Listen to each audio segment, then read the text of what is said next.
were interested in the three basic questions of immigration policy. The first question is, how many people are you going to admit? A great deal of the discussion is about this question of how many. The second question is, who gets the visas? There are about 70 different kinds of visas now under the total numbers quota. And the third big question is, how are you going to enforce the rules? Make a lot of rules, but if you don't enforce them, it's not going to come to anything.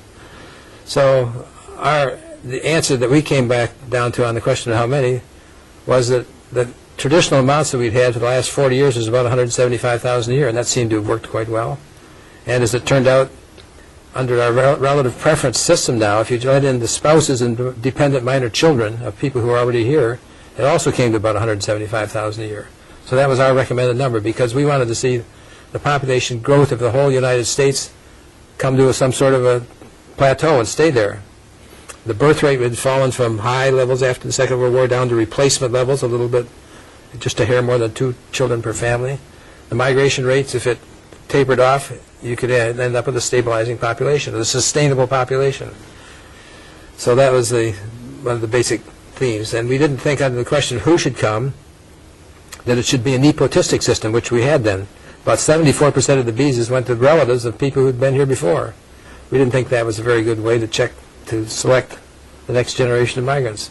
We were concerned about things like the brain drain. What was the effect of taking the brightest and best trained and the ones that's a vision of a different future away from a less developed country and moving to a developed country? I like to phrase that by saying, what would happen if Lech Walesa had migrated to the United States? Would we have ever had the revolution, that Gdansk and Poland and so on?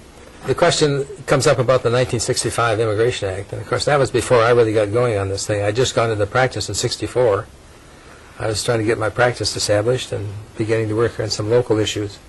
So I don't know that there was hardly any consideration at all in the '65 Act of demographic questions, except that the chairman of the subcommittee, Sam Irvin from South Carolina, I believe it was, insisted that a quota be placed on the Western Hemisphere.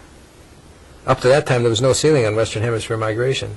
But he said he just feared that it could get out of hand, and one thing he was able to secure as a compromise was that we adopted a Western Hemisphere quota just like we had an Eastern Hemisphere quota. The Eastern Hemisphere was 170,000 per year.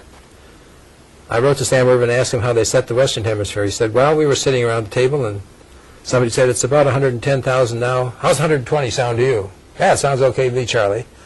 So that was the extent of the investigation of what the number should be. It was set at 120. So 120 plus 170, it's 290,000 was the supposed worldwide ceiling on migration set in 1965. But they set up a number of categories that could come outside the quota, like immediate family and so on. And it wasn't long before the outside the quota numbers were larger than the inside the quota numbers, which has led us down to our present day problems.